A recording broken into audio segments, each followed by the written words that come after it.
Practice set number 25 BPSC computer teacher के लिए ये बहुत ही इंपॉर्टेंट प्रैक्टिस सेट है। हम एग्जाम कभी भी हो सकता है, प्रिपरेशंस कंटिन्यू रहना जरूरी है। तो हमारा पहला क्वेश्चन है, what will be the output of the following programme, यानी यहाँ जो प्रोग्राम दिया गया हुआ है इसका आउटपुट क्या होगा।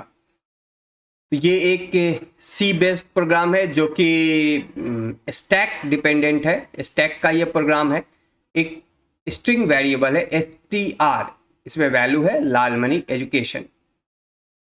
इस लेन में str लेन के मदद से लेंथ वेरिएबल में इसका लेंथ स्टोर कर लिया गया और ये लूप चल रहा है i का 0 से लेस देन लेन तक। और यहाँ पे पुश किया जा रहा है str के अंदर i को 1/1 और फिर यहाँ पे पॉप किया जा रहा है दूसरे लूप में। यहाँ पे तो पुश और पॉप ऑपरेशन परफॉर्म हो रहा है और हमारा जो वैल्यू है लालमणि एजुकेशन, इसको पुश और पॉप किया जा रहा है। तो अगर अब इसको पॉप करके प्रिंट किया जाएगा तो वैल्यू क्या प्रिंट होगा, क्वेश्चन यही है। तो पॉप ऑपरेशन क्या होता है? पॉप ऑपरेशन में हम लोग जानते हैं जब भी कोई स्टैक एरे है और इस स्टैक एरे में हम कोई वैल्यू इनपुट करते हैं, जैसे हम यहाँ पे देते हैं A B C D E, और अगर हम इसको पॉप करते हैं तो हम लोग को सबसे पहले मिलेगा E, फिर D, फिर C, फिर B और फिर A। लास्ट इंडेक्स से वैल्यू पॉप होना शुरू होता है।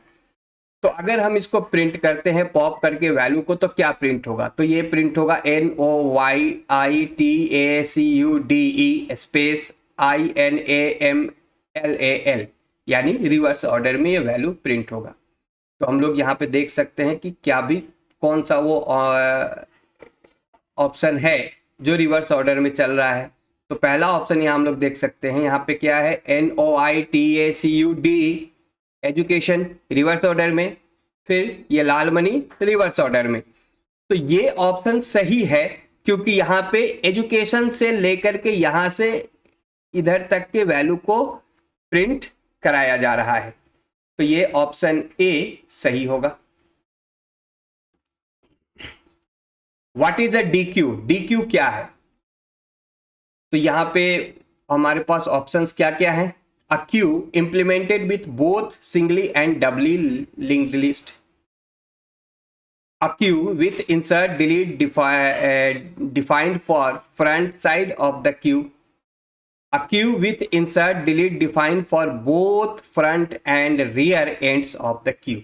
तो DQ का मतलब ही ये होता है कि हम डबली एंडेड क्यू, यानी कि जो दोनों तरफ से एंड हो सके, इनपुट और आउटपुट दोनों तरफ से किया जा सके। जैसे अगर हमारा ये कोई एरे है या लिंक लिस्ट है तो हम इनपुट इधर से भी कर सके और इनपुट इधर से भी कर सके, आउटपुट इधर से भी कर सके और आउटपुट इधर से भी कर सके, यानी बोथ साइड हमारा इनपुट भी होगा, बोथ साइड हमारा आउटपुट भी होगा। तो वो डबल एंडेड क्यू बोला जाता है। इसमें कुछ रूल्स होता है डबल एंडेड क्यू में कि एक ही समय पे दोनों तरफ से फ्रंट और रियर से इनपुट या आउटपुट एक साथ नहीं होगा।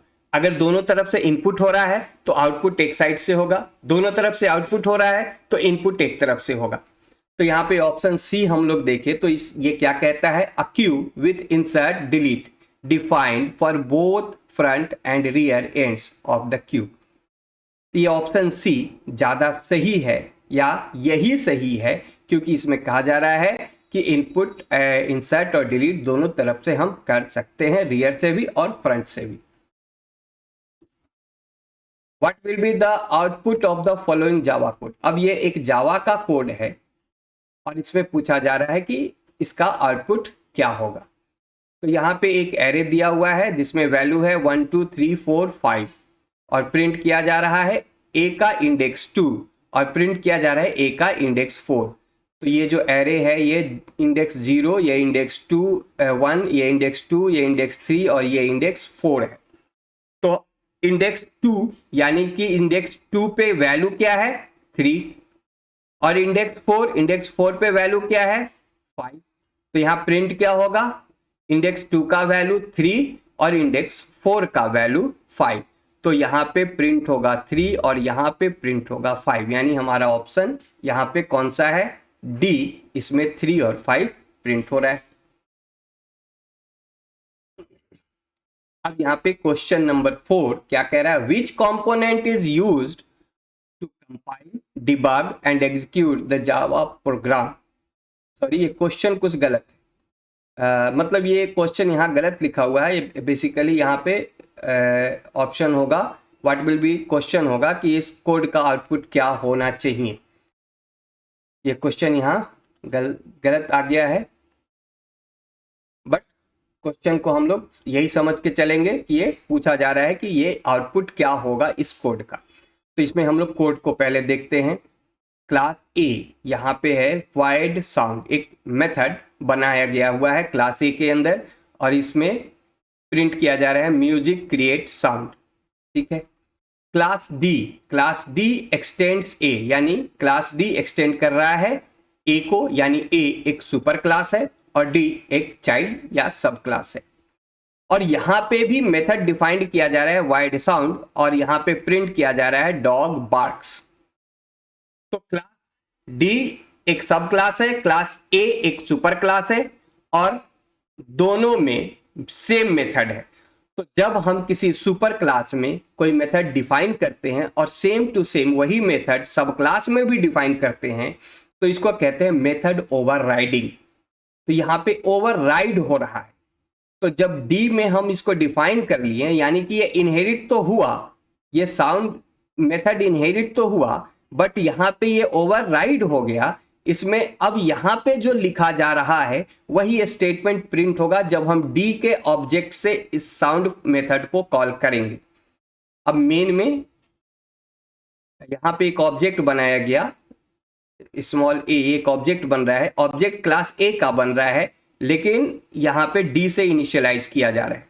तो हम ये कर सकते हैं, सुपर क्लास का ऑब्जेक्ट बनाएंगे और सब क्लास के ऑब्जेक्ट से इनिशियलाइज कर सकते हैं। जावा में ऐसा होता है, सुपर क्लास का ऑब्जेक्ट इनिशियलाइजेशन चाइल्ड क्लास से कर सकते हैं। अब यहां इस ऑब्जेक्ट से कॉल किया जा रहा है साउंड को, कुछ मिसप्रिंटिंग है इस क्वेश्चन में, यहाँ पे साउंड होगा, ये मेक साउंड नहीं, साउंड को कॉल किया जा रहा है, और साउंड को कॉल किया जा रहा है तो अब पूछा जा रहा है कि आउटपुट क्या होगा। तो यहाँ पे जब साउंड को कॉल करेंगे, ऑब्जेक्ट हमारा यहाँ पे ए है, लेकिन ये इनिशियलाइज किससे हो रहा है, क्लास डी से। तो क्लास डी में जो मेथड है वो कॉल होगा, यानी आउटपुट यहाँ पे क्या आएगा, डॉग बार्क्स। तो यहाँ पे हमारा ऑप्शन बी सही होगा। अब यहाँ पे भी वही उसी तरीके का एक कोड दिया गया है, what will be the output of the following Java code. इस जावा कोड का आउटपुट क्या होगा ये पूछा जा रहा है। तो यहाँ पे public static void main class A के अंदर बन रहा है, और if length is greater than 0, और यहाँ पे system dot out dot print ln length. तो अब यहाँ पे लेंथ पे क्या प्रिंट होगा, ये कंडीशन बेस्ड है स्टेटमेंट प्रिंट करने का। तो अब यहां पे हम लोग देखते हैं, length is greater than 0। Length क्या है, यहां पे लेंथ कुछ भी नहीं है, लेंथ किसी चीज का नहीं निकाला जा रहा है, यानी कि यहां पे ये कंपाइलर एरर जनरेट हो रहा है। लेंथ यहां कुछ दिया नहीं गया हुआ है, और यहां पे कंफ्यूजन क्रिएट किया जा रहा है। लेंथ जनरली, ये लेंथ हम लोग कीवर्ड है जिसका यूज करते हैं एरे का लेंथ मालूम करने के लिए। तो यहां कोई हमारे पास किसी एरे का लेंथ हम रिट्रीव कर नहीं रहे हैं और कंडीशन चेक कर रहे हैं लेंथ पे, तो ये एक कंपाइलर एरर होगा, यानी कि यहाँ पे हमारा ऑप्शन ए सही होगा। Does not compile, option D, ये ऑप्शन नहीं होगा, कंपाइल नहीं होगा ये प्रोग्राम, क्योंकि इसमें कंपाइलर एरर आएगा। यहाँ पे हम किसी भी चीज का लेंथ नहीं निकाल रहे हैं, और लेंथ कोई वेरिएबल भी हमारा यहाँ पे नहीं है, इसलिए ये एक कंपाइलर एरर आएगा। Which data structure is based on the last in first out principle? यानी कि कौन सा डेटा स्ट्रक्चर है जो लीफो प्रिंसिपल पे काम करता है, यानी जो भी वैल्यू लास्ट में इन किया जाए और रिट्रीव करे तो वो फर्स्ट में मिले। तो लास्ट इन फर्स्ट आउट। तो ये जो रूल चलता है ये स्टैक के लिए चलता है, स्टैक का रूल ही यही है, लास्ट इन फर्स्ट आउट। और क्यू का रूल है फर्स्ट इन फर्स्ट आउट। तो यहां पे हमारा ऑप्शन सी सही होगा, स्टैक।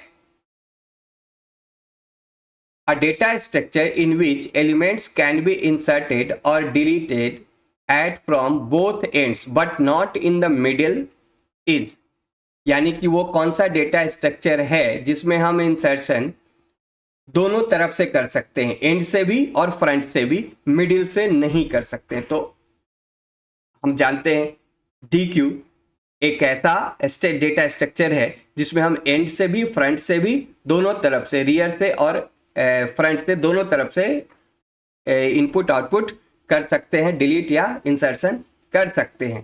तो यहाँ पे हमारा ऑप्शन बी सही होगा, DQ। तो ये कुछ इंपॉर्टेंट क्वेश्चंस है जो कि बेस्ड है जावा पे और डेटा स्ट्रक्चर पे।